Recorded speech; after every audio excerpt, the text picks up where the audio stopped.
Hello everyone, I am Priyanka Gaur. Welcome back to my channel Learning with Pace.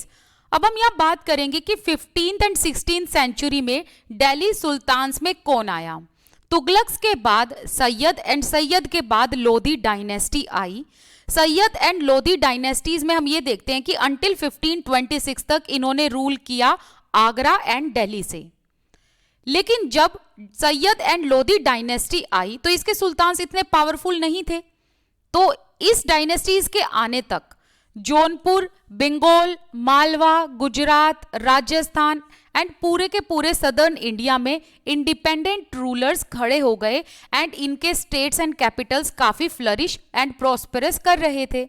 इसी time period में like 15th एंड 16th century में हम ये भी देखते हैं कि कुछ नए ग्रुप भी एमर्ज हुए, जैसे कि अफगान एंड राजपूत के नए ग्रुप भी एमर्ज होते हुए हमें दिखाई दिए।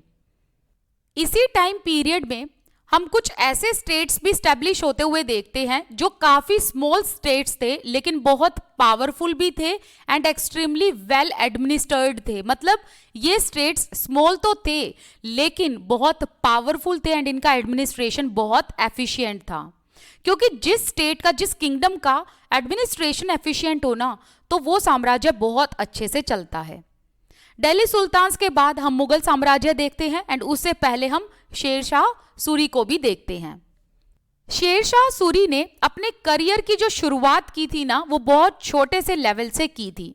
तो ये बिहार गए, बिहार में थे इनके चाचा जी।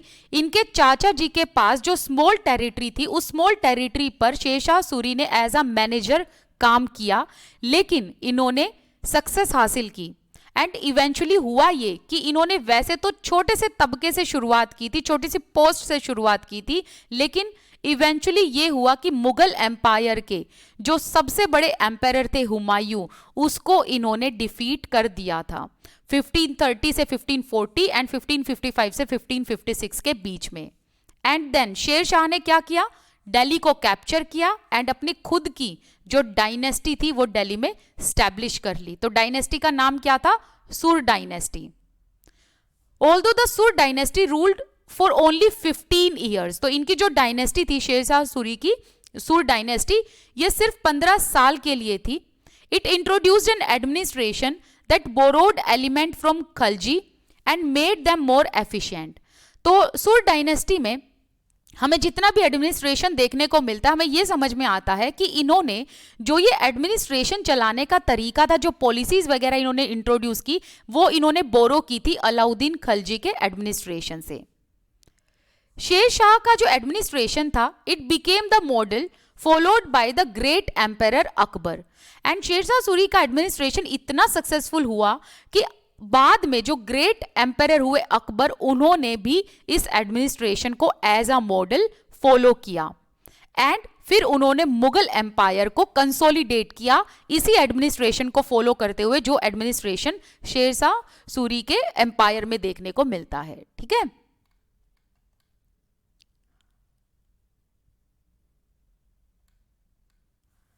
अब हम ये देखते हैं कि भाई जो आइडिया था 3 ऑर्डर्स का, ये कहां फॉर्मुलेट हुआ, फ्रांस में फॉर्मुलेट हुआ। कब हुआ था, अर्ली 11th सेंचुरी में। एंड इसी टाइम पर हुआ ये कि जो फ्रांस की सोसाइटी है उनको 3 क्लासेस में डिवाइड कर दिया। तो एक तो वो क्लास जो प्रे करती थी, दूसरी वो क्लास जो लड़ती थी एंड तीसरी वो क्लास जो लैंड को टॉयल किया करते थे, मतलब फार्मर्स जो थे। ठीक है, तो 3 क्लास कौन कौन सी हो गई, एक तो वो जो पूजा पाठ करने वाली थी, दूसरी वो जो योद्धा थे, तीसरे वो जो फार्मर्स थे। तो ये जो सोसाइटी थी इसको 3 ऑर्डर्स में डिवाइड किया गया एंड इसको सपोर्ट किया चर्च ने। चर्च ने इसलिए सपोर्ट किया था ताकि उनका सोसाइटी में एक डोमिनेंट रोल हो।